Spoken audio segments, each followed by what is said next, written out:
कुठे चालू होतं एक मिनिट बघतो हा. दूसरे स्कंद के चौथे अध्याय से शुरुआत करते हैं। फोर्थ चैप्टर का. हम्म होने दो ओके रिपीट। ओके. ठीक है. करा. उनका उनका नाम क्या है? अभी ज्वाइन हुई उनका ईरा, क्या बताया? ईरा. हाँ ईरा। जी, हाँ। ईरा। हाँ, तो इधर ये जो ईरा। संपूर्ण ये जो भागवत महापुराण है, ये 18 महापुराणों में से एक है। और ये राजा परीक्षित और शुकदेव इन दोनों के कन्वर्सेशन के रूप में आया है। तो इनमें कन्वर्सेशन क्यों हुआ? तो बात ऐसी थी कि ये राजा परीक्षित माने कौन है? तो महाभारत का जो अभिमन्यु था, जिसको कपट करके कौरवों ने मारा था, पता है ना? अर्जुन का बेटा, कभी सीरियल में देखा है क्या? हाँ जी, हाँ जी। हाँ। तो हाँ जी, हाँ जी। हाँ, उसको मारने के बाद, युद्ध के बाद, उसका उसका बच्चा उसकी पत्नी उत्तरा के गर्भ में था। लेकिन महाभारत युद्ध खत्म होने के बाद अश्वत्थामा ने पांडवों का वंश समाप्त करने के लिए ब्रह्मास्त्र छोड़ा था उसके गर्भ पर, और उत्तरा के गर्भ से मरा हुआ बालक पैदा हुआ। लेकिन कृष्ण ने उसे वापस पुनर्जीवित कर दिया, इसीलिए वो परीक्षित कहलाया। एक प्रकार की परीक्षा लेकर उसने जन्म लिया, ये भी है। या पांडवों का वंश परीक्षीण हो रहा था, माने क्या, नष्ट होने जा रहा था, लेकिन वापस इसके कारण आगे बढ़ने वाला था, इसीलिए उसे परीक्षित नाम दिया गया। विष्णुरथ भी नाम उसे दिया गया, क्योंकि विष्णु ने उसे बचाया, माने कृष्ण ने उसे बचाया, वापस जिंदा किया, इसीलिए। तो ये जब परीक्षित जिंदा हो गया, और तब वो जब बड़ा हो गया, तब पांडव सब लोग उस परीक्षित को राज्य देकर वन में चले गए और स्वर्गवासी हुए सब पांडव, द्रौपदी वगैरह। और ये परीक्षित हस्तिनापुर पर राज्य करने लगा, और हस्तिनापुर के अंडर जो जो वे राज्य साम्राज्य थे वो उसके अंडर थे। एक दिन क्या हुआ कि उसने देखा कि एक पुरुष एक बैल को मार रहा है। उसने एक बैल के 3 पाँव तोड़ डाले हैं, और एक गाय उधर रो रही है। तो उसने जाकर उस पुरुष को पूछा कि तुम कौन हो? तो उसने कहा कि मैं कलियुग हूँ, मेरा युग शुरू हुआ है। जब तक भगवान कृष्ण इस धरती पर थे तब तक मेरे आने की हिम्मत नहीं हुई, लेकिन भगवान अपने धाम चले गए तो मैंने पृथ्वी पर प्रवेश किया है। ब्रह्मा जी की आज्ञा से मेरा युग अब शुरू हो गया है। तो परीक्षित ने कहा कि तुम ये जो कर रहे हो, बैल को मार रहे हो, हिंसा कर रहे हो, ये ऐसा ही तेरे युग में यदि चला रहेगा तो तुम्हें मैं ठहरने नहीं दूंगा, मैं तुम्हें अभी मार डालता हूँ। और उधर परीक्षित को वो डर गया, और युद्ध में उसने परीक्षित से माफ़ी मांगी, और परीक्षित को कहा कि जिधर जिधर मैं जाऊँगा उधर उधर मुझे आपका ही स्वरूप दिखेगा, तो मुझे कुछ ऐसे जगह दो जिधर मैं रह सकूँ। तो परीक्षित ने कहा ठीक है, पहली जगह तुम्हें देता हूँ जुआ, जिधर जिधर जुआ खेला जाएगा उधर उधर तुम्हारा वास होगा। इसीलिए जिधर जिधर जुआ वगैरह खेला जाता है तो आदमी लोभ के कारण कुछ धन लगाता है, और धन लगाता है। उसे लगता है कि अभी मैंने 5 रुपये डाले, मुझे 10 रुपये मिले, अब 10 डाल के देखता हूँ तो 50 रुपये मिलते हैं, 50 डाल के देखता हूँ तो 1000 रुपये मिलते हैं। उसके बाद बड़ी अमाउंट लगाने जाता है 5000, लेकिन एट ए टाइम उसके कई लाख रुपये जाते हैं। ऐसा भी होता है। और कलह होता है, वो घर का सब कुछ जो भी है वो बेचने लगता है, वो जो धन है वो जुए में वो सब कुछ समाप्त कर देता है। तो ये कलह कली का होता है, तो जुए में कली का वास होता है। उसी प्रकार परीक्षित ने उसे दूसरी जगह दी, वो मद्यपान माने जो दारू वगैरह पीते हैं, वो घर आकर क्लेश वगैरह करते हैं, तो वो कली का कलह है, वो दूसरा स्थान दिया। तीसरा स्थान दिया हिंसा, जिधर जिधर हिंसा होते हैं, ये जो चबूतड़ खाने होते हैं, क्या उसे बोलते हैं, स्लॉटर हाउसेस वगैरह, तो वो जो चलाने वाले लोग होते हैं, उधर काम करने वाले लोग होते हैं, उनके आसपास कली का वास होता है। वे भी, उनका भी जो सुख होता है वो उतना परमानेंट नहीं रहता, टेम्पररी ही होता है। तो कुछ ना कुछ संकट उन पर आते ही रहता है, उनके कर्मों की सज़ा उनको मिलती ही रहती है। और चौथी जगह उसे रहने के लिए वो परस्त्री या परपुरुष संबंध, अपना पति या अपनी पत्नी छोड़कर जो अन्य जगह संबंध बनाने जाता है, एक्स्ट्रा मैरिटल अफेयर्स बोलते हैं उसे, तो उस जगह कली का वास होता है, उधर भी घर में कलह बनता है उस कारण से, तो यहाँ भी कली का वास है। तो इस प्रकार 4 जगह दी है उसे रहने के लिए। तो जो इन 4 चीज़ों से दूर रहेगा उसको कली कुछ नहीं करेगा, लेकिन ये जो इन 4 चीज़ों में जाएगा, कोई मद्यपान करने जाए, कोई मांसाहार करने जाए, या कोई दारू पीने जाए, या कोई और क्या काम है इन्हें, जुआ खेलने जाए, तो उन पर ही कली असर करेगा। तो कली ने कहा ठीक है, मैं इस नियमों के अनुसार लोगों को प्रभावित करूंगा मेरे युग में, लेकिन मुझे और एक जगह दो। तो परीक्षित ने कहा कि ठीक है, तुम्हें और एक जगह देता हूँ, जिधर जिधर संपत्ति है, सोना है, गलत तरीके से लाया हुआ सोना, उधर तुम्हारा वास होगा। तो ठीक है। तो परीक्षित ने जो मुकुट पहना था, एक दिन परीक्षित ने जरासंध का मुकुट पहना। इस जरासंध को भीमसेन ने मारा था पूर्व काल में, और ये जरासंध उसने गलत तरीके से कमाया था और उससे वो मुकुट बना था। तो गलत तरीके से कमाई हुई संपत्ति, सोने में उस कली का वास, और वही मुकुट जरासंध को हराने के बाद पांडवों ने अपने एक रूम में रखा था, स्टोर रूम में रखा था, और परीक्षित ने वो मुकुट उसे अच्छा दिखा इसीलिए उसने खुद पहन लिया। तो कली ने उस मुकुट में प्रवेश किया और परीक्षित की बुद्धि विचलित कर दी।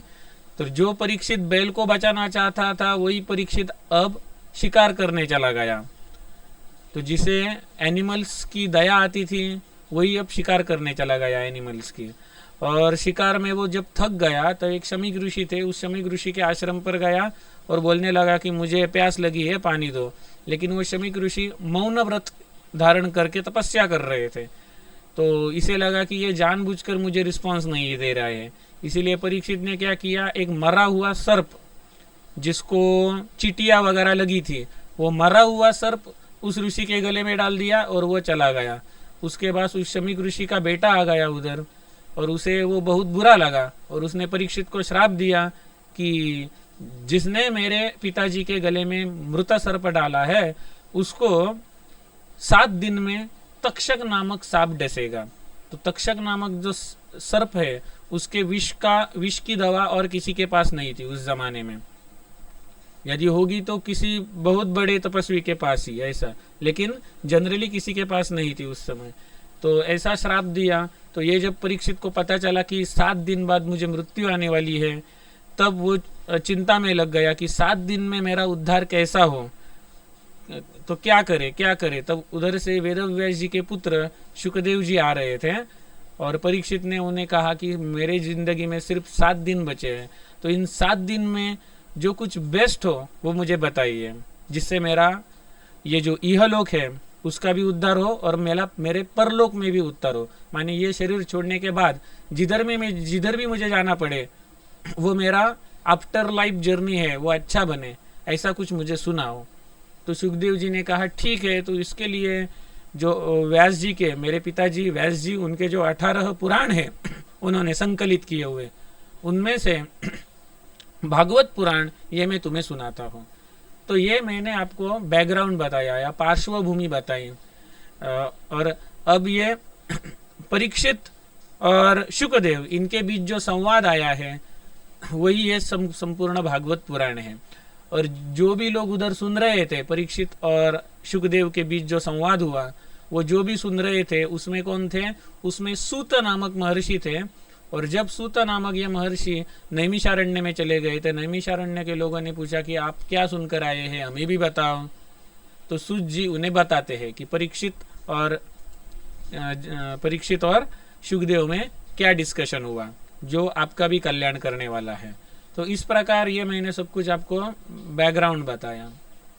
अब ये बैकग्राउंड बताने के बाद आप समझ सकोगे कि क्या चल रहा है इधर, क्योंकि आपको जब भगवत गीता पढ़ते हैं तब हमको बैकग्राउंड पता होता है कि बाबा ये दोनों का युद्ध होने वाला है, और युद्ध के बीच अर्जुन रो रहा है कि मुझे युद्ध नहीं करना, तब भगवान उसे समझाते हैं अलग अलग एग्जाम्पल देकर। तो ये उसकी पार्श्वभूमि हो गई। वैसे ही भागवत पुराण की पार्श्वभूमि ये है जो मैंने अभी आपको बताई। तो अभी इसके दूसरे यूनिट का 4th चैप्टर हम शुरू कर रहे हैं। राजा परीक्षित का सृष्टि विषयक प्रश्न, माने सृष्टि की उत्पत्ति वगैरह कैसे हुई, इस संबंधी प्रश्न और सुखदेव जी द्वारा कथा का आरंभ। सूत उवाच, ये सूत माने कौन?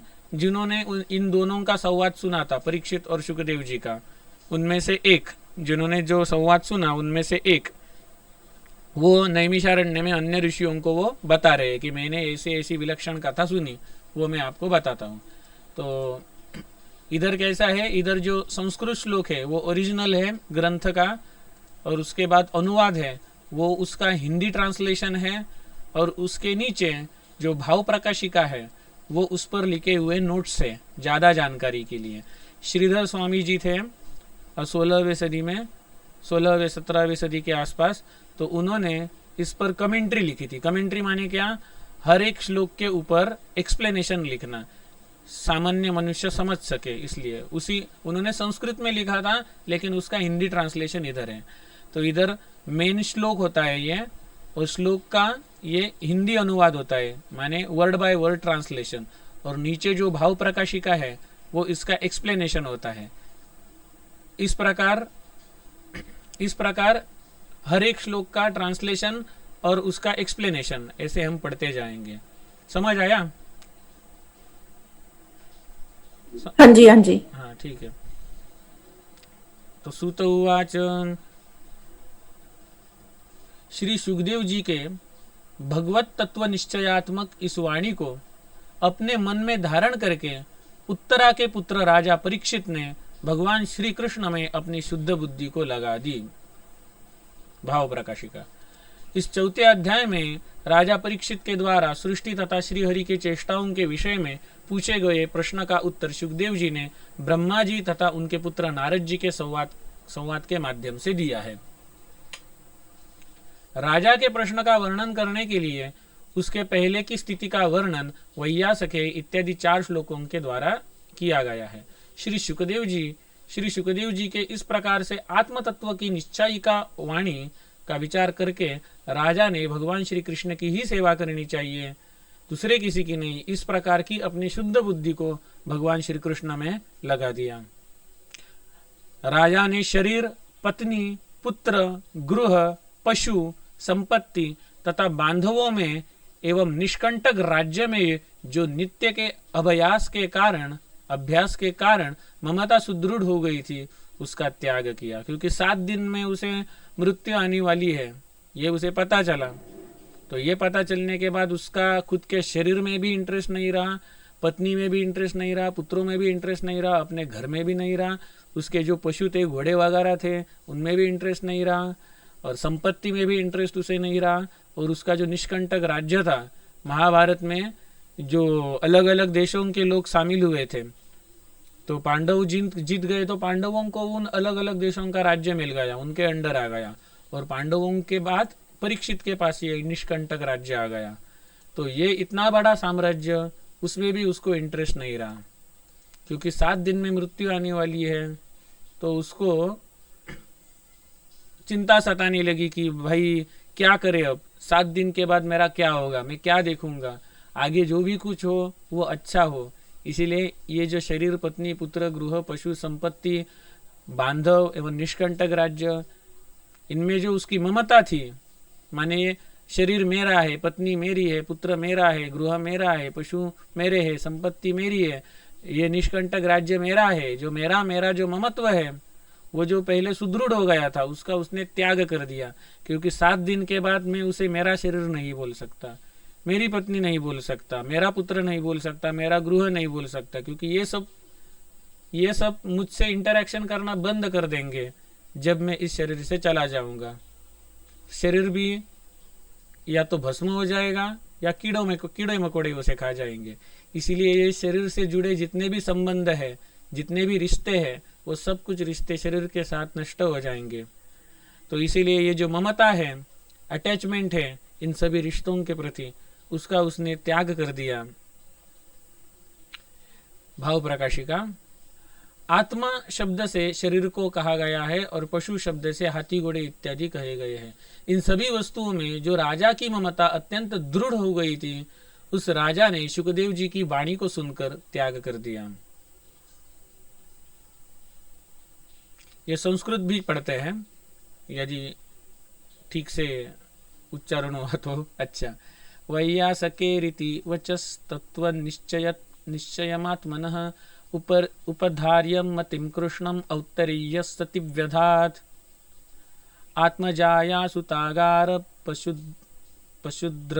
पशुद्रविण बंधुषु राज्ये चाविकले नित्यं विरूढां ममतां जहौ प्रपच्छ चेममेवार्थं यन्मा पृच्छत् सत्तमः कृष्णानुभावश्रवणे श्रद्धानो महामनः श्रद्धानो महामना।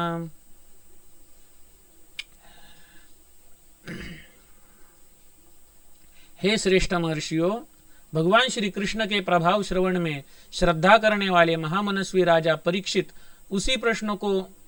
ने उसी प्रश्न को पूछा जिसे आप लोग मुझसे पूछ रहे हैं। माने नैमिषारण्य के ऋषि मुनियों ने सूत जी से पूछा था कि ये सृष्टि की उत्पत्ति वगैरह कैसी हुई, तो सूत जी ने कहा कि यही प्रश्न परीक्षित ने सुखदेव जी को पूछा था। तो सुखदेव जी ने जो जवाब दिया वही मैं आपको सुनाने जा रहा हूं। अर्थात जिस तरह से आप लोग मुझसे श्रीहरि की लीला के विषय में पूछते हैं, उसी तरह से राजा परीक्षित ने भी सुखदेव जी से श्रीहरि की लीला के ही विषय में पूछा था। संस्था विज्ञाय सन्न्यस्य कर्मं त्रैवर्गिकं च यत् वासुदेवे भगवती आत्मभावं दृढ़ं गतः। राजा अपनी मृत्यु के विषय में जानकर धर्म, अर्थ एवं काम संबंधी संपूर्ण कर्मों के संन्यास लेकर भगवान श्री कृष्ण में आत्मभाव को पूर्ण रूप से प्राप्त हो गए थे। ऐसे राजा श्री सुखदेव जी से पूछा है। सब कुछ उसने त्याग कर सिर्फ कृष्ण को ही अपना सब कुछ अर्पण किया था। हे भगवान, अब आप ही मुझे बचाने वाले हैं। 7 दिन मेरे जीवन के बचे हैं, सब कुछ आप ही संभाले। इस प्रकार उसने भगवान को ही सब कुछ समर्पित किया। फुल्ली वो सरेंडर हो गया भगवान को। और उसने सुखदेव जी को पूछा, राजा ने पूछा। राजा परीक्षित इस बात को जान गए कि मेरी मृत्यु 7 दिन में हो जाने वाली है, इसलिए उन्होंने धर्म, अर्थ एवं काम संबंधी सभी कर्मों से संन्यास ले लिया। अर्थ माने पैसा कमाना और काम माने अपनी इच्छाओं की तृप्ति करना, अपने जो डिजायर है उनको सेटिस्फाई करना। तो परीक्षित ने यह सब कुछ करना छोड़ दिया, पैसा भी कमाना छोड़ दिया, अपने डिजायर्स को भी सेटिस्फाई करना छोड़ दिया, क्योंकि 7 दिन में मृत्यु आने वाली है। इतना सब कुछ करके करूंगा क्या मैं। इन सब चीजों से उसने संन्यास ले लिया और वे अत्यंत प्रेम पूर्वक भगवान श्री कृष्ण में आत्मभाव को प्राप्त हो गए थे। इस प्रकार राजा ने सुखदेव जी से पूछा। राज उवाच समीचीनं वचो ब्रह्मन् सर्वज्ञस्य तवानघ तमो विशीर्यते मह्यम हरे कथयत कथाम। हे निष्पाप ब्राह्मण, आप सर्वज्ञ है, आपकी वाणी समीचीन है, सुंदर है। आपके द्वारा श्री हरि की कथा कहे जाने के कारण मेरा अज्ञान दूर हो रहा है। भाव प्रकाशिका, आप जो श्री भगवान की कथा कह रहे हैं उसको सुनकर मेरा अज्ञान विनष्ट हो रहा है, अतएव आपकी वाणी अत्यंत सुंदर है। भूय एव विवित्सामि भगवानात्ममायया यथेदं सृजते विश्वं दुर्विभाव्यं मधीश्वरः।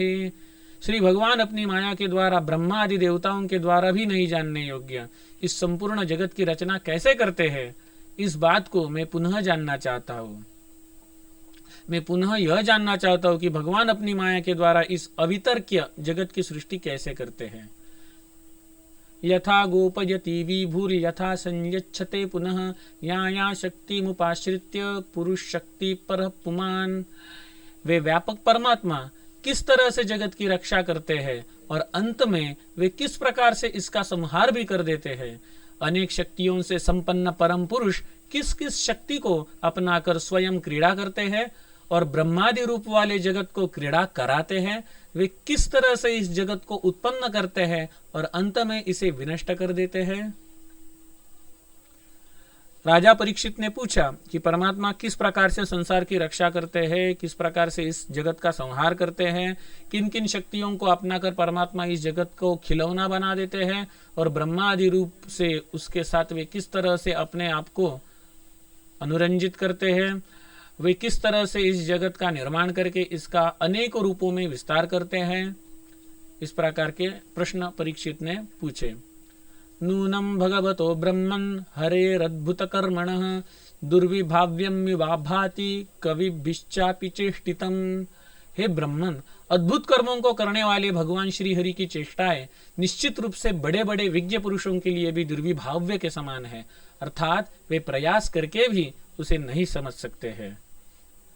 इस श्लोक में श्री भगवान को अद्भुत कर्म करने वाला बतलाकर यह कहा गया है कि श्री भगवान की चेष्टाओं को बड़े बड़े विज्ञ पुरुष भी नहीं जान सकते हैं, तो औरों की कौन कहे।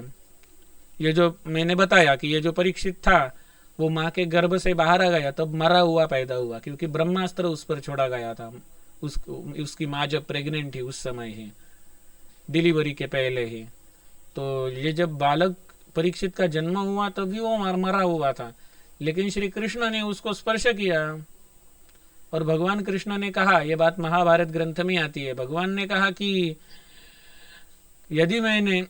यदि मैं अर्जुन से सच्चा प्रेम करता हूँ तो अर्जुन का ये पोता जीवित हो जाए। और परीक्षित उस बेटे के उंगलियां वगैरह हलने लगी और उसमें प्राणों का संचारण हो गया। तो यह अद्भुत कर्म है। यदि हमारे जैसे लोग जाए और डेड बॉडी पर हाथ रख के कहे कि यदि ऐसा ऐसा हो तो ये जीवित हो जाए, तो नहीं हो सकता वो। तो ये किसी के भी बस की बात नहीं है। गोवर्धन उठाना, बचपन में ही पुतना जैसे राक्षसी का वध करना वगैरह वगैरह, कालिया मर्दन वगैरह, तो ये अद्भुत कर्म करने वाले कृष्ण हैं। तो इसीलिए परीक्षित ने पूछा कि इस प्रकार की जो भगवान की लीलाएं हैं वो अद्भुत है और बड़े बड़े विज्ञ पुरुषों के लिए ये दुर्विभाव्य के समान है।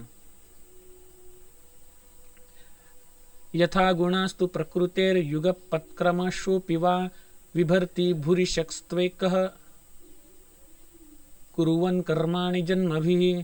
एक ही परमात्मा पुरुष रूप से प्रकृति के अनेक गुणों को धारण करते हैं अथवा ब्रह्मा आदि अवतार रूप से जन्मों के द्वारा कर्मों को कराते हुए क्रमशः प्रकृति के गुणों को धारण करते हैं। माने जो परमात्मा है वो एक ही है, वे अनेक कर्मों को करते हैं, तदर्थ वे अकेले पुरुष के रूप से ही प्रकृति के अनेक गुणों को धारण करते हैं अथवा ब्रह्मा आदि अवतार रूपी जन्मों के द्वारा क्रमशः प्रकृति के गुणों को धारण करते हैं। तो इसका अर्थ इधर क्या है कि ये जो परमात्मा है वो सत्व, रज और तम इन तीनों गुणों से परे है, उसके बियॉन्ड है। ये तीनों गुण परमात्मा को अफेक्ट नहीं करते। ये तीनों गुण किसके हैं? तो परमात्मा की जो शक्ति है जिसे प्रकृति बोलते हैं उसके हैं। माने परमात्मा यदि हस्बैंड है तो प्रकृति उसकी वाइफ है। तो ये परमात्मा क्या करते हैं? प्रकृति के जो तीन गुण है, सत्वगुण, रजोगुण, तमोगुण, उनको स्वीकार करके अलग अलग रूप धारण करते हैं, जिसे अवतार कहा जाता है।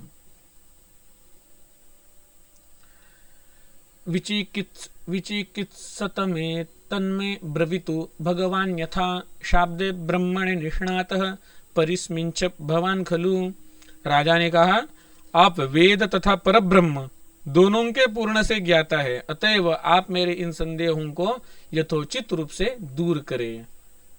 तो इधर वेद तथा परम ब्रह्म दोनों के ज्ञाता कहा है, वो पूर्ण ज्ञाता कहा है शुकदेव जी को। वेद माने क्या? थियोरटिकल स्टडी समझना, और परब्रह्म माने प्रैक्टिकल एग्जाम्पल। उन्होंने परब्रह्म को एक्सपीरियंस किया है, रियलाइज किया है, सेल्फ रियलाइज्ड पर्सन। तो वेद में पारंगत माने थियोरटिकल नॉलेज में पारंगत, एक्सपर्ट। परब्रह्म सेल्फ रियलाइजेशन में पारंगत माने प्रैक्टिकल लाइफ में भी प्रवीण हो चुके हैं वे। तो इसीलिए ऐसे आदमी को यदि हमने प्रश्न पूछे जो थियोरी और प्रैक्टिकल इन दोनों में भी उसने यश प्राप्त किया है, तो ऐसे आदमी को हमने पूछे तो हमारे जो मन में जो डाउट्स है वो क्लियर हो जाएंगे। क्योंकि जिसे सिर्फ नॉलेज उसके पास नहीं है तो वो नॉलेज वो अपने डेली लाइफ में उतार कर दिखाता है। तो सूत उवाच इत्युपामन्त्रितो राज्ञा गुणानुकथने हरेः ऋषिकेशम् अनुस्मृत्य प्रतिवक्तुं प्रचक्रमे। इस तरह राजा परीक्षित के द्वारा श्री हरि के गुणों का वर्णन करने के लिए प्रार्थना किए जाने पर भगवान ऋषिकेश का स्मरण करके, ऋषिकेश कृष्ण का एक नाम या विष्णु का एक नाम, भगवान ऋषिकेश का स्मरण करके श्री सुखदेव जी ने उत्तर देना प्रारंभ किया। भाव प्रकाशिका। उपामंत्रित पद का अर्थ है प्रार्थित, अर्थात उपर्युक्त प्रकार से राजा के द्वारा श्री भगवान के गुणों का वर्णन करने के लिए राजा के प्रार्थना करने पर श्री शुकदेव जी ने उसके प्रश्नों का उत्तर देना प्रारंभ किया। श्री शुक उवाच। तो मुझे लगता है इधर से परीक्षित ने प्रश्न पूछे और इधर से सुखदेव जी अब जो शुरू करेंगे, तो मुझे लगता है यहां से असली भागवत पुराण शुरू होता है। नमः परस्मै पुरुषाय भूयसे सदुद्भवस्थान निरोधलीलया गृहीत शक्ति त्रितयाय देहि नाम अनंतर्भवायानुपलक्ष्य वर्तमने।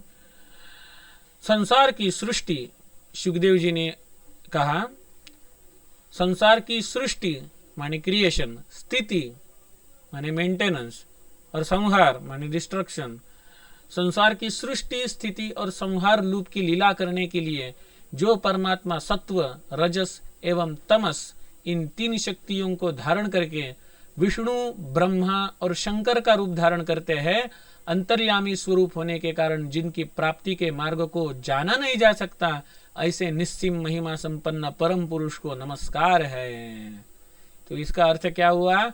एक ही परमात्मा सृष्टि के रजोगुण को धारण करके ब्रह्मा जी का रूप धारण करता है और सृष्टि की निर्मिति करता है, क्योंकि कुछ ना कुछ क्रिएट करना ये डिजायर हो गया, इच्छा हो गई। तो इच्छा कहाँ से प्रकट होती है? रजोगुण से प्रकट होती है। अब जो सृष्टि की निर्मिति की, क्रिएशन किया, तो इसको प्रिजर्व भी करना चाहिए, मेंटेन भी करना चाहिए, उसका पालन भी करना चाहिए। तो पालन करना ये सत्वगुण से प्रेरित होता है। तो सत्वगुण को धारण करके परमात्मा जो रूप धारण करते हैं वह विष्णु कहलाता है। और जब इस सृष्टि का संहार करना हो तो संहार करने की भावना ये तमोगुण से प्रकट होती है। तो तमोगुण के जरिए परमात्मा शंकर रूप में प्रकट होते हैं, शिव शंकर जी के रूप में प्रकट होते हैं और सब कुछ महाप्रलय के समय नष्ट कर देते हैं। लेकिन उस परमात्मा का जो धाम होता है वो कभी नष्ट नहीं होता, जो महाप्रलय के समय भी नष्ट नहीं होता। उस धाम को प्राप्त करना ये हर जीव का अल्टीमेट गोल होता है, एम होता है। भाव प्रकाशिका। श्री भगवान को नमस्कार करते हुए सुखदेव जी अपने प्रवचन का उपक्रम 13वें श्लोक में करते हैं। वे कहते हैं कि परमात्मा परम पुरुष है, अर्थात वे ही सर्वश्रेष्ठ पुरुष है। भूय से कहकर उन्होंने श्री भगवान को अनंत महिमा संपन्न बतलाया। वे भगवान इस जगत की सृष्टि, स्थिति तथा संहार लीला करने के लिए जगत आदि के जन्मादि का मुख्य प्रयोजन भगवान की लीला ही है। वे इस कार्य को करने के लिए सत्वगुण, रजोगुण तथा तमोगुण इन तीनों शक्तियों को अपनाकर विष्णु, ब्रह्मा तथा शंकर माने सत्वगुण से विष्णु, रजोगुण से ब्रह्मा और तमोगुण से शंकर इन रूपों में प्रकट हो जाते हैं। वे सभी शरीरधारियों के शरीर में अंतर्यामी रूप से विद्यमान है। भगवद गीता में भी बताते हैं कि अहम आत्मा गुड़ाकेश सर्वभूताशय स्थितः। हे गुड़ाकेश, हे अर्जुन, मैं सभी जीवों के हृदय में आत्मा के रूप में स्थित हूँ। माने सभी जीवों के शरीर में भगवान अंतर्यामी रूप से विद्यमान है। अतएव उनकी प्राप्ति के मार्ग को आसानी से नहीं जाना जा सकता है। ऐसे श्री भगवान को नमस्कार है।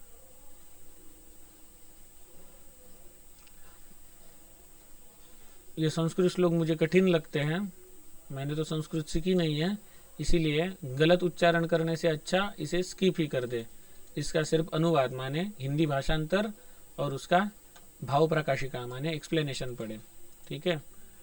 सत्पुरुषों के दुख को दूर करने वाले, दुष्टों की समृद्धि को रोक देने वाले, संपूर्ण जीव शरीरक तथा पारमहंस आश्रम में पुरुषों को उनके अभिष्ट पदार्थ को प्रदान करने वाले श्री भगवान को पुनः नमस्कार है। भाव प्रकाशिका। श्री भगवान विचित्र फलों को प्रदान करने वाले हैं, इस बात का स्मरण करके पुनः इस श्लोक से सुखदेव जी उनको नमस्कार करते हैं। वे भगवान धार्मिक पुरुषों के कष्ट को दूर करते हैं तथा जो अधार्मिक मनुष्य है उनकी होने वाली समृद्धि को रोक देने का काम करते हैं। संपूर्ण जगत उनकी ही मूर्ति है, संपूर्ण जगत उनका ही शरीर है। वे उन जीवों को विभिन्न देवताओं का रूप धारण करके उन सभी जीवों को फल प्रदान करते हैं। पुनः उन दोनों प्रकारों से विलक्षणता बतलाते हुए कहते हैं, पारमहंस आश्रम में आत्मनिष्ठा स्वरूप है। उस आश्रम को अपनाने वाले संन्यस्त पुरुषों के अभिप्रेत अर्थ को प्रदान करने वाले हैं। ऐसे भगवान को वे पुनः नमस्कार करते हैं।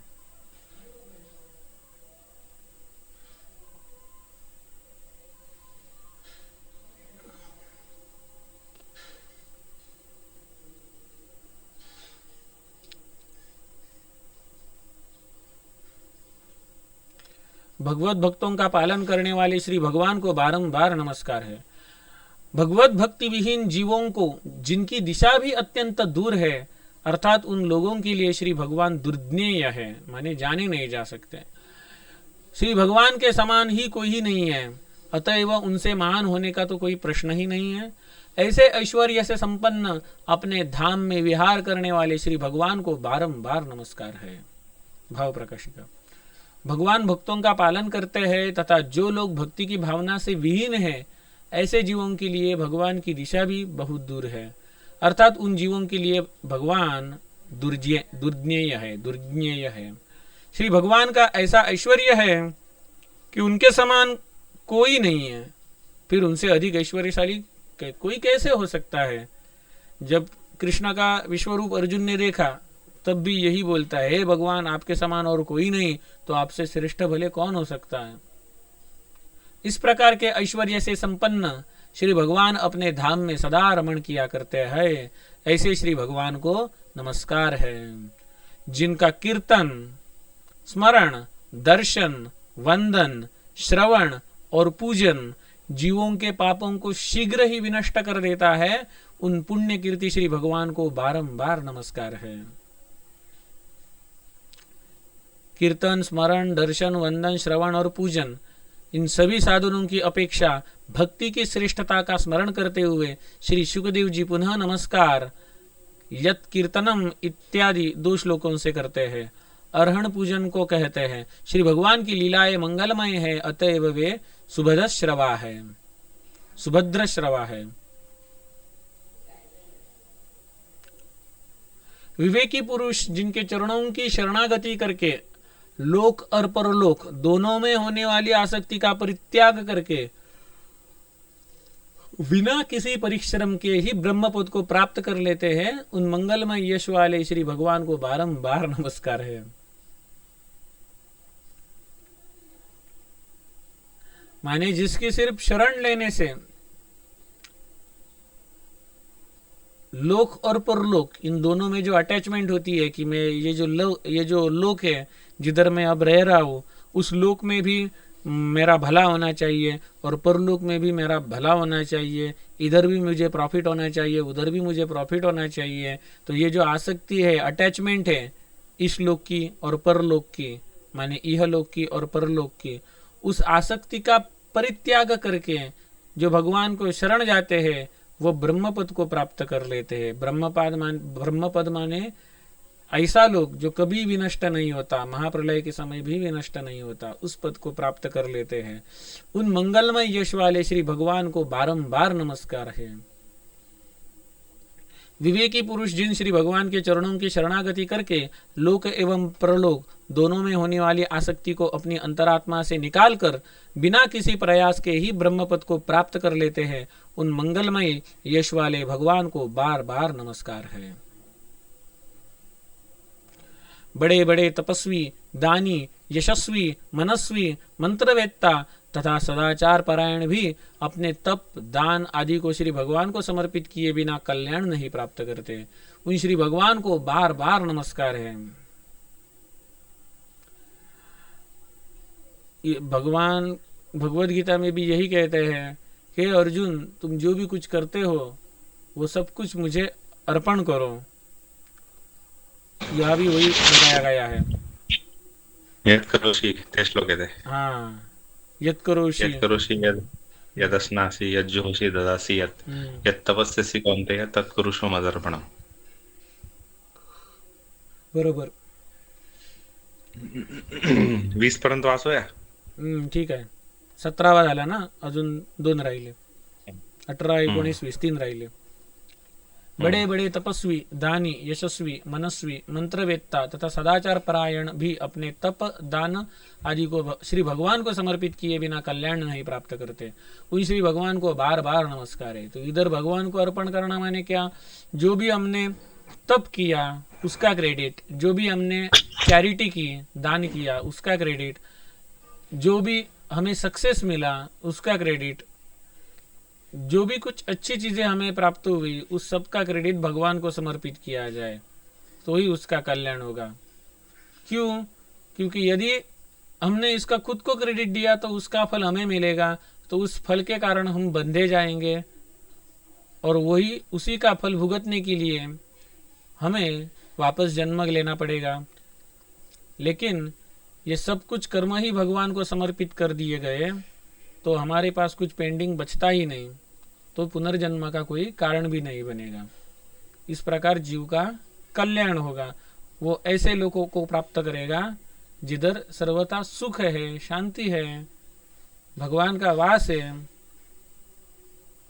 और जो महाप्रलय के समय भी नष्ट नहीं होता। भाव प्रकाशिका, जो लोग भगवान की भक्ति रस से रहित है, मानी जो भगवान की भक्ति वगैरह नहीं करते, उन लोगों के द्वारा साधन रूप से अपनाए गए तप, दान, मनस्विता, यश, मंत्र तथा सदाचार तब तक कल्याणप्रद नहीं होते जब तक कि उन साधनों को श्री भगवान को समर्पित नहीं कर दिया जाए। सुभद्र श्रव से इस पद को बार बार कहने का अभिप्राय है कि श्री भगवान का यश ही प्रधान है। ये अलग अलग जातियों के नाम इधर आए हैं। किरात माने भिल्ल, जो वन में होते हैं, किरात या कैरात। किरात, हुण, आंध्र, पुलिंद, पुलकस, आभीर, कंक, यवन तथा खस जाति के मनुष्य तथा दूसरे भी पापी मनुष्य जिन श्री भगवान के शरणागत जीवों के शरणागत हो जाने पर शुद्ध हो जाते हैं, उन सर्वशक्तिमान श्री भगवान को बार बार नमस्कार है। तो इधर किरात माने कौन? जो वन में रहते हैं, शिकार वगैरह खेलते हैं, तो इस शिकार के कारण उन्हें पाप लगता है। लेकिन जब ये भगवान के भक्तों को शरण जाते हैं, माने भगवान के भक्त माने कौन? संत लोग। जब ये संत लोगों को शरण जाते हैं तब उनके सब पाप धुल जाते हैं। भगवान के भक्तों को शरण जाने के बाद सब कुछ पाप धुल जाते हैं, तो भगवान को शरण जाने के बाद क्या होगा, ऐसे इधर बताना है। भाव प्रकाशिका, भक्ति परम शुद्धि का साधन है। इस बात को किरात इत्यादि श्लोक के द्वारा बतलाया गया है। किरात इत्यादि जो पापमयी जातियां हैं तथा जो पाप कर्म करने वाले लोग हैं, शिकार वगैरह, वे भी भगवत भक्तों के शरणागत हो जाने पर, माने संतों के शरणागत हो जाने पर शुद्ध हो जाते हैं। यदि कहे कि यह कैसे हो सकता है, तो इसका उत्तर यह है कि श्री भगवान प्रभु विष्णु हैं। वे असंभव को भी संभव बना देते हैं। ऐसे भगवान को नमस्कार है। माने मरे हुए बालक को जिन्होंने जिंदा किया तो ये क्या हुआ? असंभव का संभव हो गया। किरात इत्यादि जातियों का परिचय इस प्रकार है।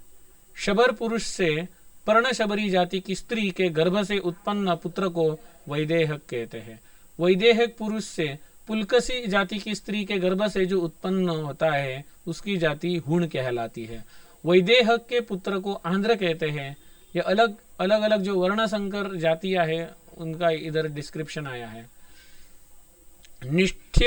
निष्ठय पुरुष से किराती स्त्री के गर्भ से उत्पन्न पुत्र को पुलिंद कहते हैं। माने निष्ठय जाति का पुरुष और किरात जाति की स्त्री, इनके गर्भ से उत्पन्न होता है पुत्र, उसकी जाति पुलिंद लगती है। शूद्र पुरुष से ब्राह्मणी स्त्री के गर्भ से उत्पन्न पुत्र को चांडाल कहते हैं। माने शूद्र पिता और ब्राह्मण माता, इनके संयोग से जो उत्पन्न हुआ है उसकी जाति का नाम चांडाल कहलाता है। चांडाल पुरुष के पुत्र को पुलकस कहते हैं। ब्राह्मण पुरुष से वैश्य नारी का संसर्ग हो तो जो उत्पन्न होता है उसे अंबष्ट कहते हैं। अंबष्ट की अविवाहिता पुत्री के गर्भ से ब्राह्मण द्वारा उत्पन्न पुत्र को आभीर कहते हैं। कर्परा को कंक कहा जाता है। राजा से वैश्या के गर्भ से उत्पन्न पुत्र को यवन कहते हैं। तुरुष्कों की ही एक जाति शक जाति है। तो इधर जो अलग अलग जातियां आई है तो वो कैसे उत्पन्न हुई वो इधर बताया है, इधर इस एक्सप्लेनेशन में, भाष्य में, कमेंट्री में। जो भगवान ज्ञानियों की आत्मा है, भक्तों के स्वामी है, कर्मकांडियों के लिए वेद मूर्ति है, धार्मिकों के लिए धर्म मूर्ति है और तपस्वियों के लिए तपोमय है। ब्रह्मा तथा शिव आदि बड़े बड़े देवता निष्कपट भाव से उन श्री भगवान का चिंतन करते हैं, वे ही श्री भगवान मुझ पर प्रसन्न हो जाए। भाव प्रकाशिका। वे श्री भगवान सबों के लिए उपास्य है, माने उपासना करने योग्य है। इस बात का स्मरण करते हुए श्री शुकदेव जी उनकी प्रार्थना करते हैं कि वे भगवान आत्मज्ञानियों के लिए आत्मा रूप से उपास्य है, माने उपासना करने योग्य है। त्रयीमयत्व इत्यादि विशेषणों के द्वारा विभिन्न मार्गावलंबियों के लिए उनकी उपास्यता बतलाई गई है। वे भक्तों के द्वारा स्वामी रूप से उपास्य है, वैदिकों के लिए वेद मूर्ति के रूप से उपास्य है, धार्मिकों के द्वारा धर्म मूर्ति रूप से उपास्य है तथा तपस्वियों द्वारा तपोमूर्ति के रूप में उपास्य है। जो भगवान के निष्कपट भक्त हैं, उन ब्रह्मा जी तथा शंकर जी द्वारा उनकी मूर्ति अत्यंत आश्चर्यमय रूप से अवलोकनीय है। ऐसे भगवान प्रसन्न हो। शिव शंकर जी निरंतर जिनका धाम करते हैं, ये जिनका ध्यान करते हैं, वो यही भगवान है, ऐसा इधर कहना है सुखदेव जी को। जो भगवान लक्ष्मी जी के पति पालक है, यज्ञों के भोक्ता है, लक्ष्मी जी के पति है, लक्ष्मी जी के पालक है, माने लक्ष्मी जी का पालन करने वाले हैं। यज्ञों के भोक्ता माने जो भी हम यज्ञ करते हैं, वो सब जो कुछ भी हम अर्पण करते हैं अलग अलग देवताओं के नाम से, वो फाइनली नारायण तक पहुंचता है, श्री भगवान तक पहुंचता है, श्री हरि तक पहुंचता है। जो प्रजाओं के पालक हैं, प्रजाओं के पालक जितने भी जीव है उनको नर कहा गया है। और उनका जो आश्रय स्थान है, आश्रय स्थान को अयन कहते हैं, घर को भी अयन कहते हैं, क्योंकि घर ये आश्रय स्थान होता है, रेस्टिंग प्लेस। तो सभी जितने भी नर है उनका अयन जो है उसे नारायण कहते हैं। ऐसा महाभारत में श्लोक आया है। नारायण नाम की अनेक डेफिनेशन है। जो भगवान ने सबसे पहले पानी की उत्पत्ति की और उसमें शयन किया, तो पानी माने नार ही जिसका अयन बन गया, वे नारायण कहला है। ये एक नारायण नाम की व्युत्पत्ति है। और दूसरी व्युत्पत्ति एक महाभारत में मुझे कोई दिन पहले मिली, वो ऐसी कि जो सभी नरों के अयन है, सभी नरों के आश्रय स्थान है, नरों के अयन माने नारायण। ऐसा तो इस प्रकार प्रजाओं के पालक हैं, बुद्धि के स्वामी हैं, लोकों के स्वामी हैं तथा पृथ्वी के स्वामी हैं। जो भगवान अंधक वंशियों, वृष्णि वंशियों एवं यदुवंशियों के स्वामी और आश्रय है, वे भगवान मुझ पर प्रसन्न हो। भाव प्रकाशिका। अतः लक्ष्मी के इधर लक्ष्मी के पति और पालक ऐसा इधर आया है। पालक माने पालन करता, तो पति शब्द पालक और स्वामी दोनों का समान रूप से बोधक है। श्री भगवान के सर्वपालकत्व का स्मरण करते हुए शुकदेव जी श्री भगवान की प्रार्थना करते हैं।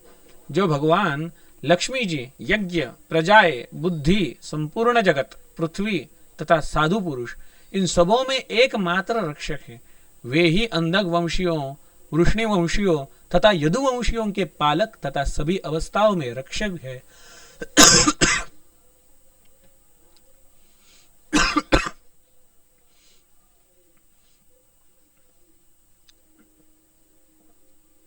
सभी अवस्थाओं में वे रक्षक है, वे ही भगवान श्री कृष्ण मुझ पर प्रसन्न हो। इस प्रकार सुखदेव जी ने कहा। तो इसके आगे सुखदेव जी ने क्या कहा परीक्षित को, उसके सवालों के जवाब कैसे दिए, सृष्टि की निर्मिति कैसी हुई, यूनिवर्सल क्रिएशन कैसे हुआ, ये वेदस व्यास जी के पुत्र सुखदेव जी जैसा कहेंगे वो हम अगले सेशन में सुनेंगे। ठीक है, धन्यवाद। रामकृष्ण हरी। हम्म,